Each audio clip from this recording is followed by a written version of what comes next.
Okay, so in the absolutely crowded world of apps, a new one has gone viral in China. But this isn't a game, it's not another social network. It's an app with a name that just stops you in your tracks. Are you dead?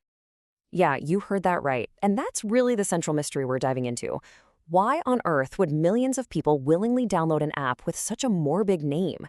What fear, what deep-seated need is this piece of technology tapping into? And the scale of its success is what's truly staggering. I mean, this app shot to the top of the charts with no big marketing push, no celebrity endorsements. It just became the most downloaded paid app in the country, spreading like wildfire, especially among young people. So, how does it actually work? Well, it is brutally, almost ridiculously simple. You open the app and you tap a giant button once a day to check in. That's it.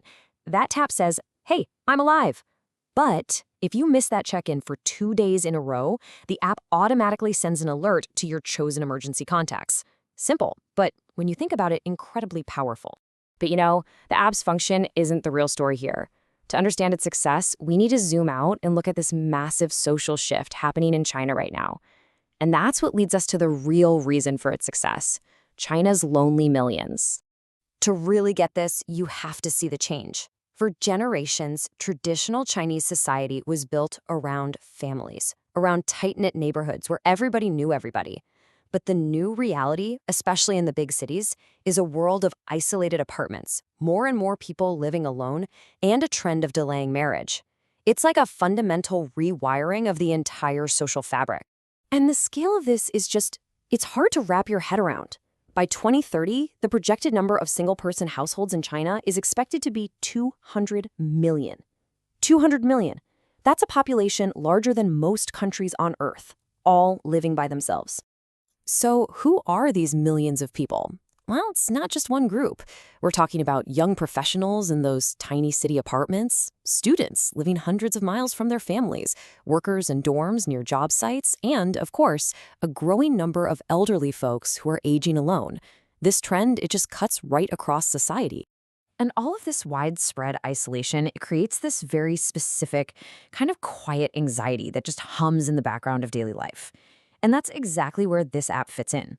It offers a kind of digital peace of mind by tapping directly into a deep-seated and very modern fear. And here is that fear, laid completely bare. It's the question that can haunt you when you live by yourself. What if something happens and no one notices? What if you had an accident, a sudden medical emergency, and days went by before anyone even knew? When you look through the discussions on Chinese social media, one sentiment comes up over and over again. The app simply gives them peace of mind. For many people, it's not dramatic, it's just a rational, practical tool for a very real problem. But then, you see comments like this one, and they just cut right to the bone. Some users are brutally honest, saying that with this app, at least someone will discover their body. Wow, that just tells you, this isn't just about convenience. For some, it's about a basic form of dignity, even after the worst has happened. So, okay, the app is clearly meeting a need. There's no doubt about that. But that doesn't mean it's free from controversy, and it has sparked a real debate. Is this thing a cure for our modern anxiety, or is it just a crutch?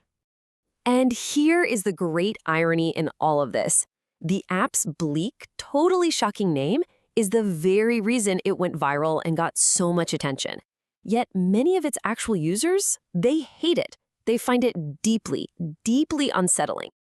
So why all the controversy over just a name? Well, in Chinese culture, words carry significant weight, and talking openly about death is often a huge taboo. It's seen as bad luck.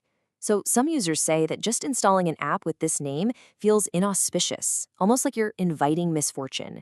In fact, many have begged the creators to please rebrand it. This all gets to the core of the debate. What is this app really? On the one hand, you can see it as a purely practical tool that could absolutely save lives in an accident or a health crisis. But critics argue it's just a social band-aid. It doesn't fix the root cause of loneliness. It just helps people manage one of its scariest symptoms. And this brings us to the bigger picture. Because while this story is happening in China, the questions it raises are completely universal. This is so much more than just a Chinese phenomenon. It's a modern question for all of us. Ultimately, when you really think about it, The Are You Dead app is a quiet admission. It's an admission of a truth our hyper-connected, always-on world rarely wants to acknowledge, that millions of us are living completely, utterly alone. This whole phenomenon is something you could call painfully modern. It's a condition or a problem born specifically from the unique pressures of our world right now. A world where we're more urbanized and digitally connected than ever before, yet somehow also more socially isolated. So, you see, this explainer wasn't really just about a morbid app. It was about the very modern condition that this app represents. And it leaves all of us with a simple but pretty profound question to reflect on. If something happens to you tomorrow, would anyone know?